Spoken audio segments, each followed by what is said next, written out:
George Ritchell will be speaking with us. He'll be demonstrating or showing us the technology and elaborating upon the, you could say, the good ideas behind affecting weather and our own health and well-beings. So, George, please come out. Welcome. Thank you. Good to have you. Thank you.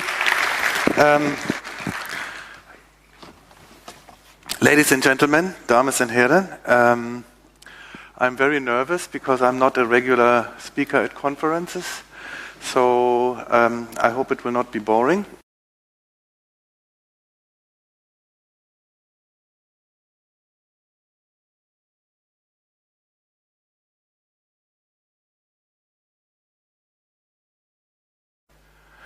Okay.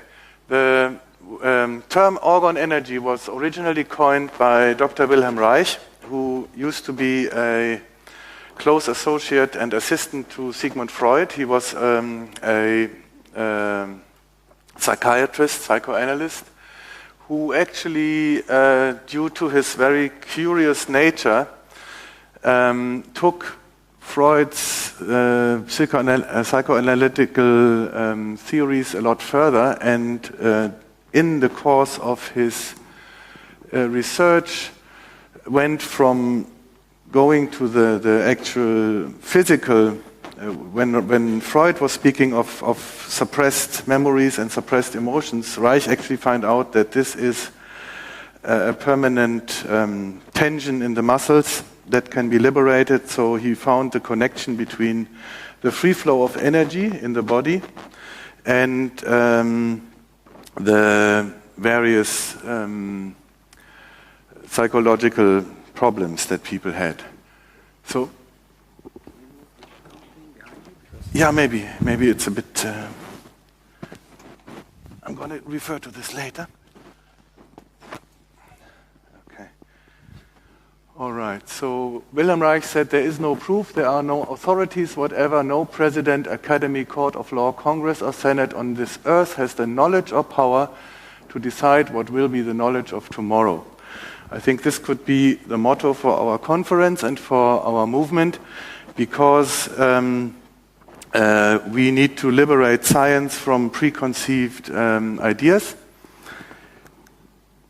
The many names of Orgone, I'm just referring to a few of them. You see, everybody probably in this room has had experience with yoga. The Vedic tradition calls this energy prana.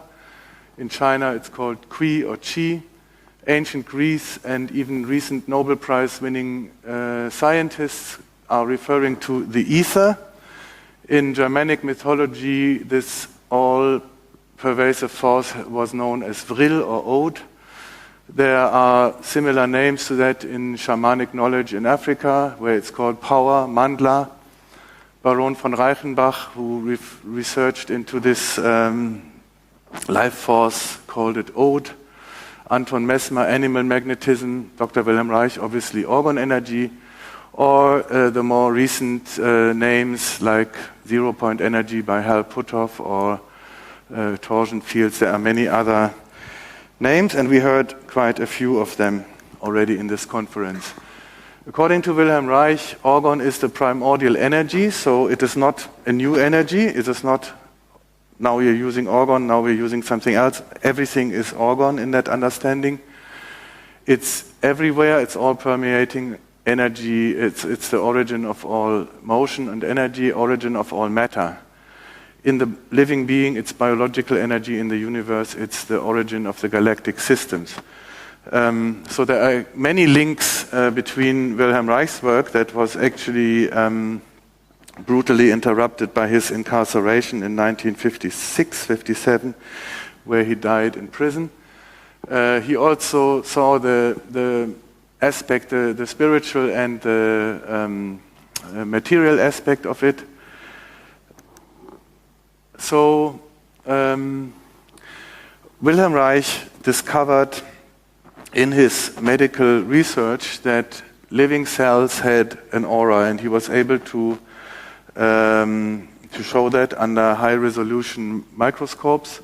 Some of this work has been later replicated by Professor Di Meo in America. One of the very groundbreaking discoveries of Wilhelm Reich was the bions. He called bions lifelike organisms that he could produce from sterile matter, even from, this one is actually iron filings that were brought to red hot glowing and put in a sterilized natrium chloride solution, and then grown over 2 or 3 months under the influence of concentrated orgone energy. And he could demonstrate again and again the emergence of life from non-living samples. Another typical bion experiment that Wilhelm Reich did was a sterilized concoction from hay that was sterilized in an autoclave and where also organism-like pulsating little things that he called proto-amoeba. An amoeba is a one-celled organism, but they were not organisms, they were energy organisms. So in effect, Wilhelm Reich demonstrated the genesis of life from non-living matter. We see here the faint blue aura around healthy red blood cells. Wilhelm Reich showed that people afflicted by cancer, this blue radiance and the blue core of these blood cells would be gray in a person who had cancer. So he wrote a book called The Cancer Biopathy, in which he showed that cancer is actually an energy disease, a disease of energy stagnation. Okay? So he did dabble into the field that we would call free energy today, where you actually derive usable power. He showed that concentrated orgone energy could be used to create motion. This is a replication by James Di Meo of the original Wilhelm Reich orgone motor. But he wasn't focused on creating usable energy, he was focused on healing people. Wilhelm Reich basically said that the all-pervasive ether, the orgone, can be in different states. So if it is moving freely, he called it positive orgone, and that is the intelligent, self-organizing matrix. That is the mysterious force that actually creates the visible universe and creates form and differentiates itself creatively. Then when this energy is blocked, and that can be on a medical individual level, it can also be on a global level, he called it DOR, or deadly orgone. Okay, so this is just a terminology that Wilhelm Reich developed that I wanted to quickly introduce. So one could say that these two concepts, positive orgone, POR, and DOR, are related to the idea of entropy and dysentropy. Entropy being the breakdown of order, the process of burning something whereby you bring something from a state of complexity and high order into a process of lower order whereby you liberate energy. Now, entropy is basically the basis of our existing civilization. You can say that all machines that man has constructed so far, except for those that are kept secret, are based on the process of entropy. We are burning fossil fuel, creating exhaust gases, which is a simpler state of the material. Thereby we liberate energy, or we split an atom, bring it to a state of lower energy and liberate the energy. So all these processes are inherently destructive. Whereas, I learned that at school, I think 10th grade or something like that the entropic universe, which was presented to us as the only universe there is, the entropic universe ends as a cold and dark place, because somebody who can only think in terms of entropic processes sees the world essentially as a battery, whereby the two poles are connected and the battery is being discharged, and when it's finally discharged, it's finished. The universe is cold and everything is dead. And I got very depressed when I heard that. So, huh? No. Eventually, all charges are dissipated and there's no more movement in an entropic universe. But luckily, it's actually not like that. But there is the embodiment of entropy on the planet is the desert. Or the desert actually was also called by Wilhelm Reich the cancer of the earth. So it's an energy disease. A desert is an energy disease of the earth. Okay, you see that here, the dead tree in the Namib desert. But the mystery of life is totally unexplained by our conventional science, because our conventional science is able to find fantastic tools in order to tell you what amino acids are reacting with what other amino acids. But essentially, the vision that conventional science has of the human body is like my optometrist told me, I'm a bag of chemicals in a skin. Right? And I said, sorry for you, I'm not. You know. So what I'm saying is the mystery of the self-organizing creative force in the universe is not understood by conventional science, and it is probably the origin of why we are all here together and dreaming or taking concrete steps into bringing free energy into real existence, because we intuitively or scientifically understand that there is something else going on.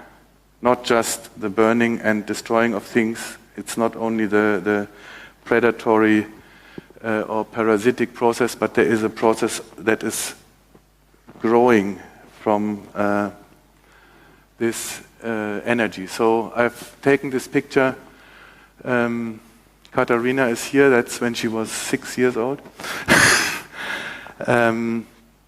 That is showing a fig tree, and now you have to imagine this fig tree grows from a little seed that somewhere lands in the cleft of a rock, no living material, and it creates this amazing growth of roots and a fantastic tree out of that little seed that lands somewhere in a non-organic rock. It organizes itself. To me, it's a miracle, just like the miracle of a human being. The social and environmental crisis, an expression of deadly orgone energy on a social level, war. This is a recent photo from Libya, the town of Sirte, more or less looking like Berlin 1945. So we believe that if this principle is of a universal nature, you can actually see it at work in society as well. Because if you have a mindset that only extractive processes are the only possible thing, then you will create a society that employs a lot of destructive processes. Now I'm getting to the classical. I'm not going to give a lecture on Wilhelm Reich. I'm only introducing him as the pioneer that on whose shoulder we are standing in a way. The classical Wilhelm Reich cloudbuster was an array of hollow pipes, metal pipes, that were grounded with a very large capacity cable to a water body, preferably flowing. What he was doing with it was to find the places of stagnant energy in the sky, and by using a sweeping motion, draw that energy in, bring it back to flowing. Because there is no such thing as bad energy, there's only energy that stagnates or energy that flows, right? So this is a replication of a classical Wilhelm Reich cloudbuster by Joachim Trittin in Germany. Then what Wilhelm Reich found was that if you combined metal and organic material in layers, organic material would accumulate orgone energy and metal would attract it and quickly repel it. So as you layer this material, you could concentrate the orgone energy inside this box. He experimented with these boxes. He got spontaneous remissions of cancers and various other benefits, and that became a threat to the medical establishment, so they basically started shutting him down. That was the beginning of the FDA in America. He was finally prohibited from further making them, and this whole technology went underground and was sort of rediscovered in the 1970s with the whole kind of hippie movement and so on. People started making these things again and experimenting with them. Then came along Mr. Don Croft from Idaho, who took an invention that another gentleman by the name Carl Welz had made in the meantime, where he mixed ordinary resin and metal filings into a chaotic mixture, and found that the effect that Wilhelm Reich had observed with the layers of organic and metallic material was even more powerful if you mixed, because resin is, in the chemical sense, an organic molecule. I'm not talking organic as in natural, I'm talking organic as in carbon-based chemistry. That this mixture of resin and metal had the powerful property of drawing stagnant energy in and instantly transforming it, right? So Don Croft combined this, and Welz was limiting the application of his discovery to applications of radionics. So he made orgone generators in order to make sportsmen more successful, so more on the kind of self-serving side, whereas Don Croft immediately surmised that if you combine this with the Wilhelm Reich idea of the pipes going into resonance with the sky and the orgone converting property of this orgonite material, as Carl Welz called it, you would have a very powerful tool for environmental healing. Okay, so the nice thing about Don's approach, and I think that is very important also for our future strategy or tactics in the free energy movement, Don never tried to capitalize on his technology. He shared it freely, and he actually spawned a worldwide. He actually doesn't like the word movement, because movement sounds like you have a leader and then the underlings who carry it out. So he loves to call it a network. And in fact, there are about 10 people that I've met in the run-up to today who have already built their own orgonite and or come across it or applied it in their own environment. So I'm just going to show you the tools that we are using, and then after that I will show you that these tools really work, because that would be your next legitimate question. All good and fine, does it actually do something? And I'm going to show you that it does. And then I'm going to show you the work that we've been doing in Southern Africa in the last 10 years. And finally, I'm going to show you how to make your own, because I want you all to go out here and be able to make your own simple orgonite tools and start changing your environment. So this is the so-called orgonite cloudbuster. I've got one here. Maybe I'm going to put it on this side, so that it doesn't stand in the way. It's got copper pipes, approximately 6 feet or 1.80 meters. These copper pipes are going into the orgone matrix to about that much above the bottom. And each pipe has a double-pointed crystal in the bottom, embedded in the bottom, which serves as an energy amplifier or energy conduct. So basically it draws in the energy. If you put it in a place that has very bad energy, you will actually see a blackness in the sky that converges over the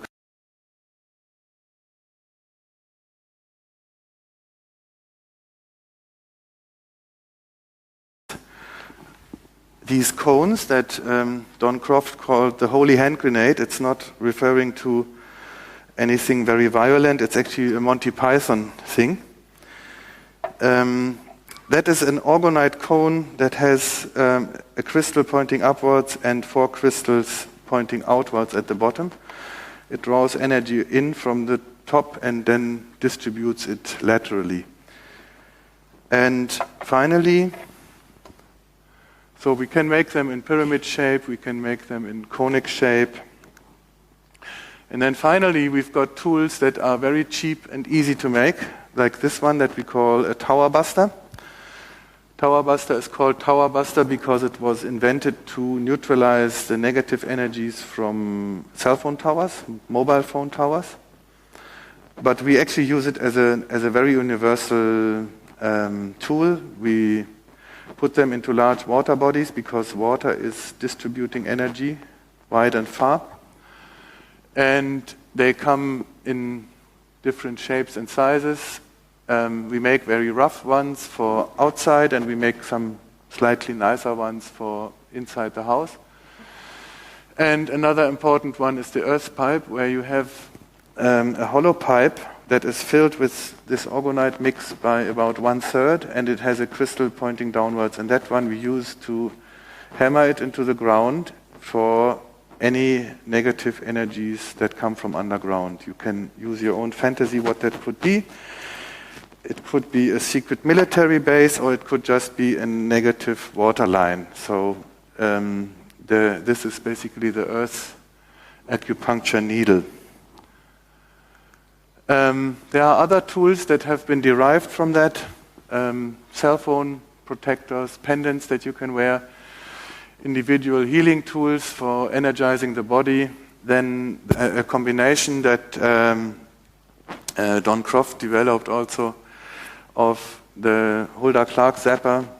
Some of you may know about zappers, with the orgonite technology, so that it becomes not only an electrical healing tool, but also an energy healing tool. Also, there have been developed combinations of the electrically pulsed orgone tools, like the power wand, or what we call the orgone howitzer, which is a crystal with a special Mobius coil embedded in orgonite that creates a very strong protective scalar field, a field that is so strong that even I, who normally don't see auras and things like that, can see the energy coming out of it.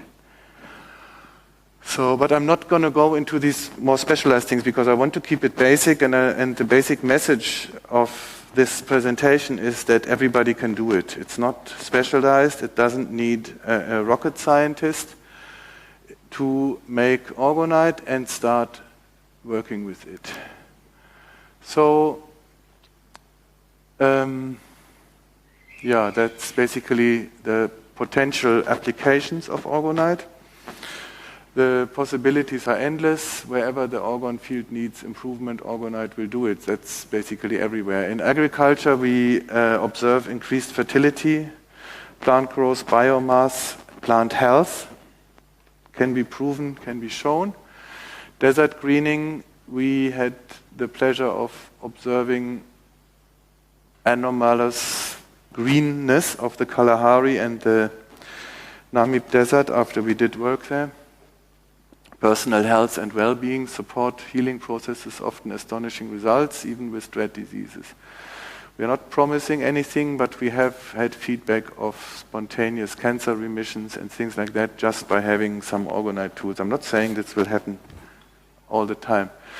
Protection against radiation, dissolving chemtrails, immunizing a country against effects of weather warfare. That's very important. And then there are numerous effects on consciousness. We find on a regular basis that we get feedback that people who have been engaged in bickering and quarreling suddenly find it possible to work together or live together in a constructive way. After what we call gifting, Johannesburg, a notorious crime capital of the world, some people say, with about 3,000 of these little things, we got a crime statistic the first time after a continuous rise over decades that went 13% down in terms of murder, manslaughter, and robbery with aggravating circumstances. So here you can see the effect of orgonite on cell phone towers. We believe that microwave radiation is weather modifying. The jury is still out whether they do it deliberately or whether it's a side effect. I personally believe that there is a secret agenda connecting all these towers to a more sinister purpose. But be that as it may, that is not important for our discussion here. You can see this area of towers before and after. You see the sky is rippled like a herringbone pattern. Here it's already forming beautiful cumulus clouds, and you can see a vortex forming, you can see a blue hole emerging. These two photos on the bottom, I have to apologize for the bad quality. They show the same site, basically 20 minutes apart. So that's a very typical experience that we have had thousands of times. You can see immediate effects of orgonite on a sky. This sky, I believe, was fully chemtrailed. It had like a level of chemtrails on top and other cloud underneath. You can see an energy flare here shooting up in total silence, by the way. These occurrences are not accompanied by wind. It's a purely energetic phenomenon.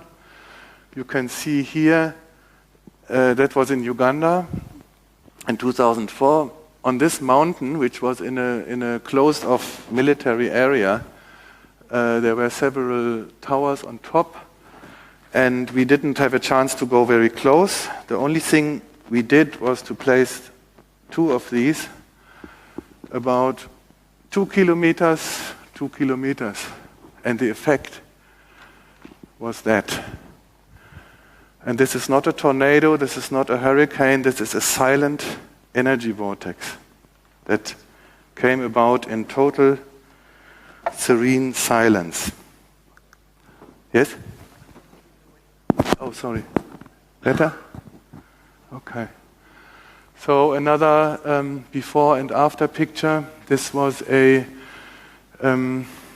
military radar station in Tete, Mozambique.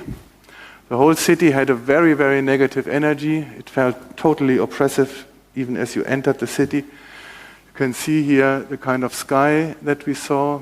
Here you see my wife, Friederike, hiding something in the bush.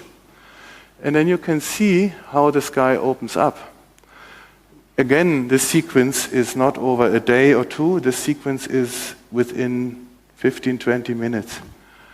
So you see the original sky, you see the ripples. You see how the ripples start forming into more articulated clouds. A few minutes later, you see the very typical blue hole, which indicates an energy vortex. And you see how this now healthier sky is forming into rain cloud, and as we drove off, half an hour later, it was already raining. So that's a typical sequence of what happens. Another one here.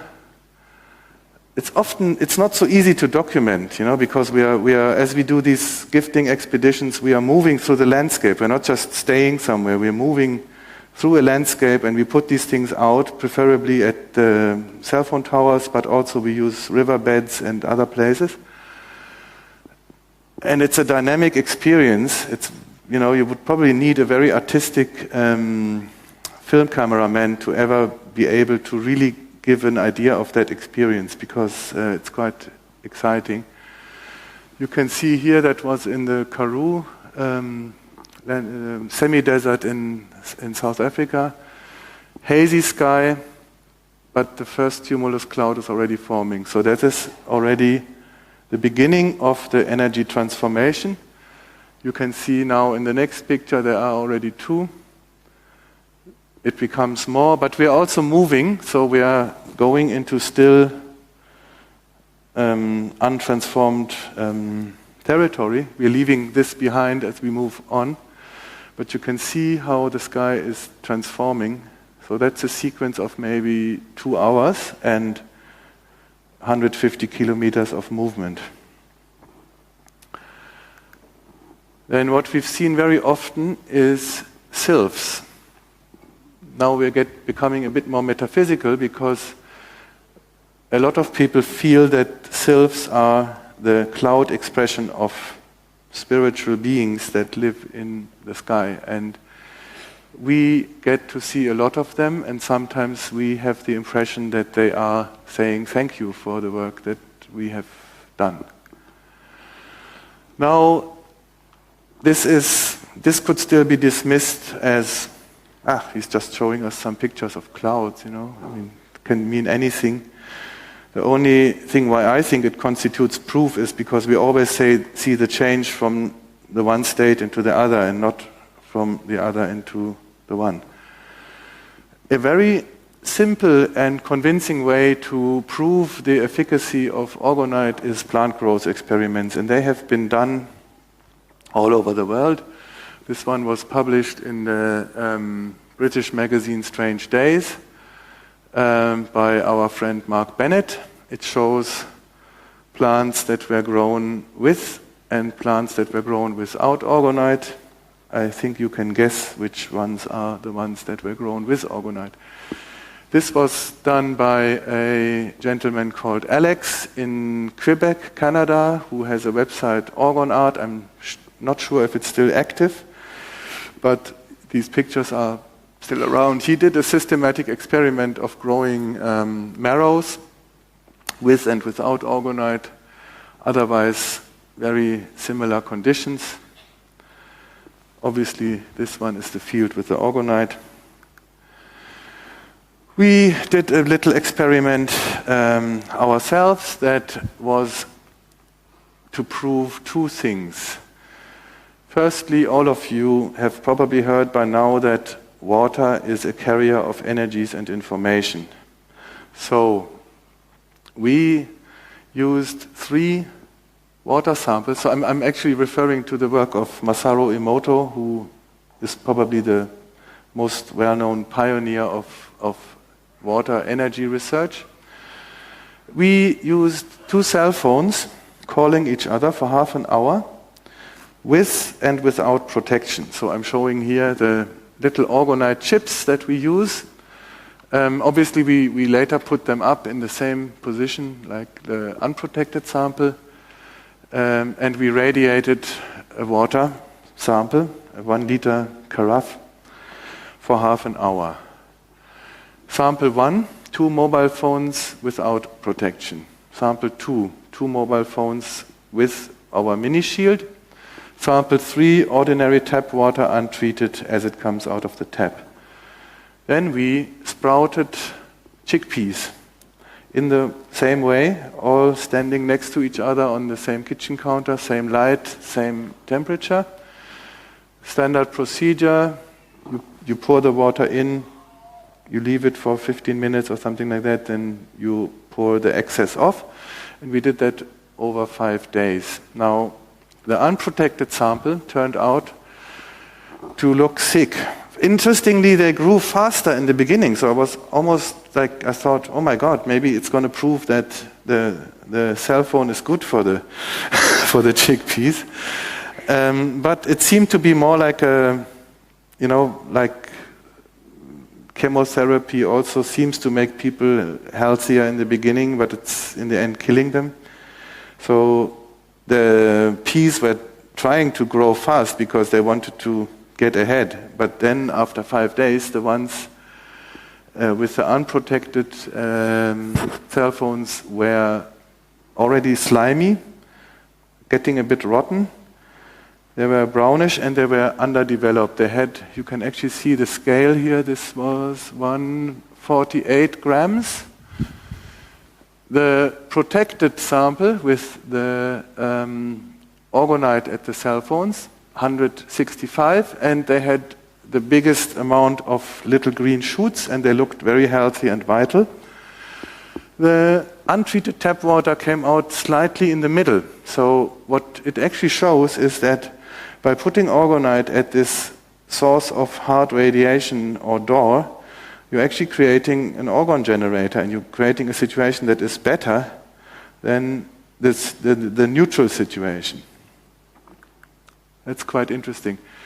A gentleman from Australia sent us this photo where he photographed one of these in a dark room with Kirlian photography, so the things do have an aura.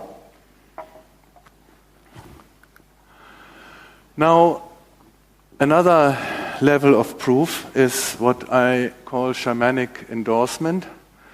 We have on our travels encountered lots of traditional healers in Africa. Credo Mutwa is probably known to you, but many others as well. Dr. Chipangula, for example, is the president of the Traditional Healers Association in Malawi, of which I've become a honorary member. And Dr. Chipangula, in fact, adopted our technology and started distributing orgonite all over the small and beautiful country of Malawi. 7 of these cloudbusters and about 2,000 of these distributed all over the country through the network of 200,000 traditional healers. The country was then earmarked for food insecurity, massive intervention of NGOs, new American military base, and so on and so on. So there was talk of impending hunger catastrophe. My latest information from Malawi is not only that they had abundant rainfalls, but that they've started planting second crops, winter crops, which they haven't done for the last 40 years. So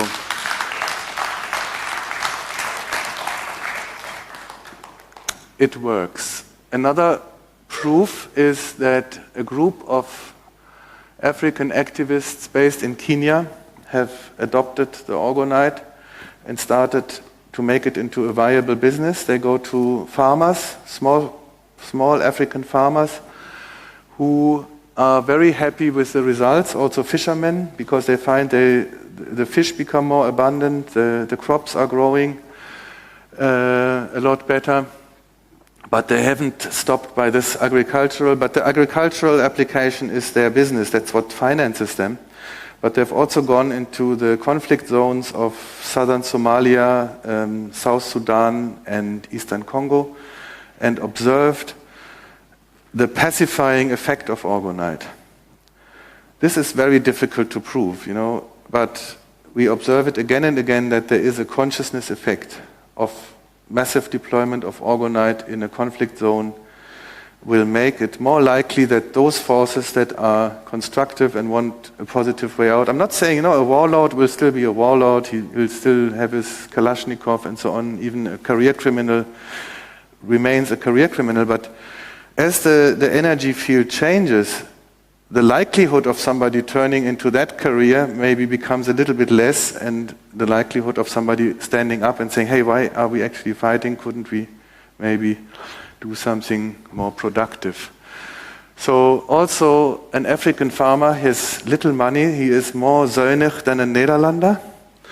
And, and the proverbial Scotsman. So before an African farmer who works hard to earn a measly few Ugandan shillings or whatever for his produce, before he parts with hard-earned money and buys something like that, he has to be convinced that it works.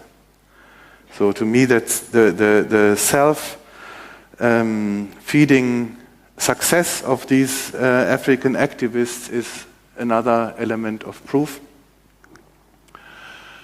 So weather changes. I think I've mentioned a few on the side. A lot of panic was created in 2003, 2004. There were frontline news in the Johannesburg Star that 10 million people were supposed, I'm saying supposed because I think it was a plan behind it, were expected, prognosticated to die in the countries of Zambia and Zimbabwe. None of that happened. Because our approach is when we hear of a drought, we don't think that it should be there, we immediately take action. We go there and the drought doesn't happen. That's basically what we're doing. Then in 2004 we did an operation that we called Operation Desert Rain. We put about 5 of these cloudbusters and about 1,000 or so of these thingies.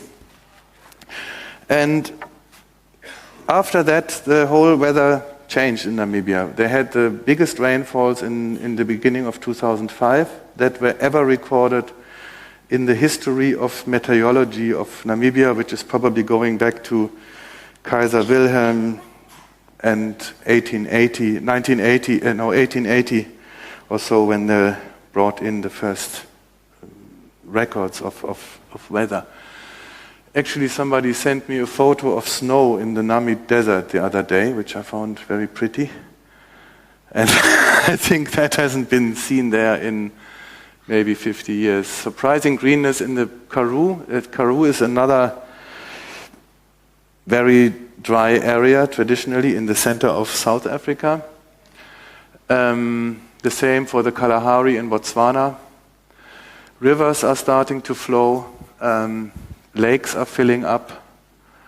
Water levels in the Okavango. The Okavango Delta is a beautiful area that is, very important for tourism. Prince Harry and all the royals have their special hideouts there. It's an ecosystem where a river, the Okavango River, actually fans out into the desert, and it's the only desert that is not connected to an ocean, the only delta that is not connected to an ocean. And it's seasonal flooding, beautiful wildlife, crocodiles, giraffes, elephants, whatever, and ecologists and nature conservationists were actually predicting that the Okavango Delta would disappear in the next 10, 20 years because of water usage for mining and the general desiccating drought trend that we broke. That is not existing anymore. So at the moment, the Okavango is actually about an average 8 meters higher than it used to be. And some of the safari camps had to be abandoned because they are on low-lying islands. So, water levels, snow in the Namib.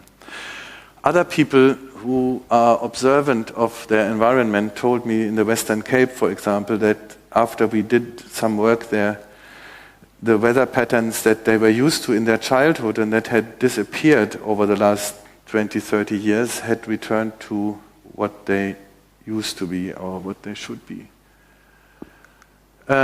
These are some newspaper clippings of the extra rains in Namibia. This is the so-called desert here. Here you see in 2006 the average rainfall. The dark blue indicates more than 200% of long-year average. Okay, the blue is 100 to 200%, and the light blue is 50 to 100%. You see under-average rainfall here in the Western Cape, but it is not very significant because South Africa is the Western Cape has a different normal rainfall pattern. It's got winter rain. So the fact that in summer there was little rainfall doesn't say much, but this is the normal rainy season up there on that central page. And you can see that over more than 30%, you get more than 200% of the normal rainfall. Okay, what I'm going to show you now is basically a run-through of the development of our project that we call Organize Africa. I've been documenting the deployment of Orgonite by using a GPS so that I have an idea of where we've been and where we still need to go. That's the humble beginnings. The first tours that we made, branching out from Johannesburg. You see the thing is getting more than, for example, how am I doing time-wise, by the way? Do I need to... Out of time? Okay. So let me just run through this quickly. This is just giving you ideas of where we went. We also hired airplanes and gifted water. Some of the towers on the way. See the blue is spreading.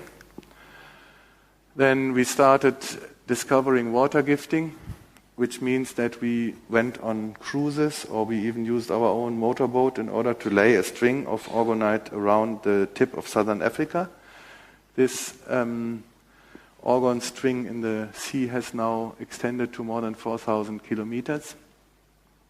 This gentleman visited me from the United States. He has the extraordinary ability to see energy vortices from 30 kilometers afar. So we did a very special journey together where we gifted all these energy vortices where energy comes out of the ground. Some more of our tours. Dolphins love orgonite, interestingly. You can see the blue dots becoming more and more. Some of our water gifting tours in our own boat and on cruise ships. This is Lake Malawi, using the ferry there that goes up and down. This is Dr. Chipangula with us when we visited him again. We had some interesting experience on our way. We were apprehended as terrorists in Mozambique for allegedly trying to sabotage the Cahora Bassa Dam. I believe that the nasty secret services instigated the otherwise friendly Mozambicans to give us a bit of a hard time. So we spent 53 days in custody with 75 people in one cell of 7 by 5 meters with no bedding whatsoever. And we were, because we were terrorists, we were with the awaiting trial for murder and manslaughter. So, but they respected us. They said, "Oh no, these motherfuckers are dangerous. They're terrorists." So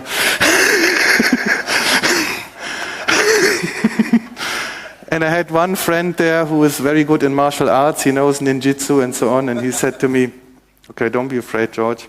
The first 10 will die." They are boys.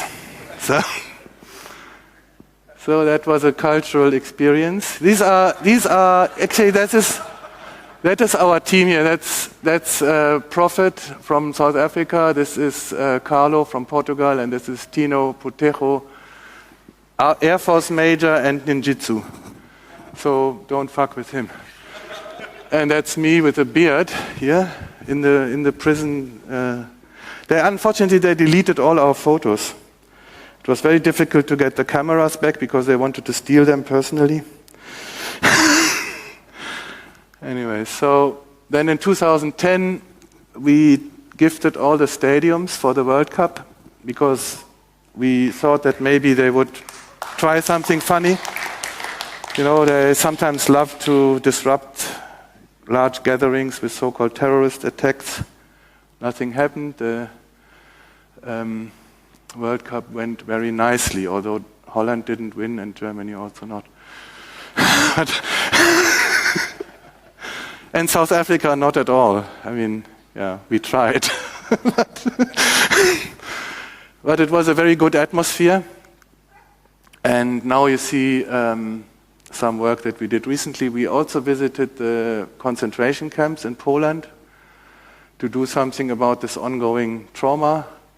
This picture shows the theory that the major concentration camps are actually on a pentagram that connects to negative ley lines connecting to other satanic ritual sacrifice sites. So you see here Auschwitz, Auschwitz-Birkenau, Treblinka and Sobibor. So this year we've been to Egypt a few times and recently done a trip of Botswana just to complete our network there. So you can see the blue is becoming more dense. I'm not going to show you this movie because I'm out of time. Now, and also the professionals here have told me it's bad quality, so it's all on my website. I want to show you quickly how to make the stuff because I think this is the message that this is something that everybody can do. This is how we make tower busters. You get a simple muffin form. You put a small bedding of aluminium filings. You put a few crystals. They can be fragments. They don't have to be beautiful. So, you know, as you get like crystals by the kilo, you use the nice ones for the more sophisticated tools, and you use the breakage for the tower busters. So you can use them all. Brazil is beautiful. No, we try to get them from Africa. But now the Chinese are buying all the crystals, you know, so it's becoming more and more difficult. So also the prices are going up. So then we put additional things in there. We like to put pyrite and we like to put amethyst. It doesn't have to be the super quality stuff. I mean, it doesn't have to be the optical jewelry grade stuff. It can be ordinary. And then we mix the resin and we pour it in. And then we wait 30 minutes and take them out, and that's it. This is how you make one of these. That's how we used to make them, because now we have nicer molds, but you can use a simple household funnel and close the outflow. At that point, I was using window putty to make that plug. And then you put the crystal that is supposed to stick in the top. You embed it in a bit of filings, and then you fill it like half, and you put the 4 crystals that are pointing outwards, and then you embed it in more filings, and I'm almost finished, yes. And there is how you make a cloudbuster. It's all on my website, so the website is here. And self-empowerment, start gifting. So start with your house, put 4 tower busters in the corners of your property, 1 at the incoming main water pipe, 1 in the electrical DB box, and then you start sorting out the cell phone towers in your immediate environment. So you start creating a safe space in concentric circles, starting from your personal protection to doing something for your wider environment. And if you are a free energy inventor, you need 200 tower busters around you in order to protect you against interference. That's my personal advice. I've got about... Okay, finished. Thank you. I'm sorry.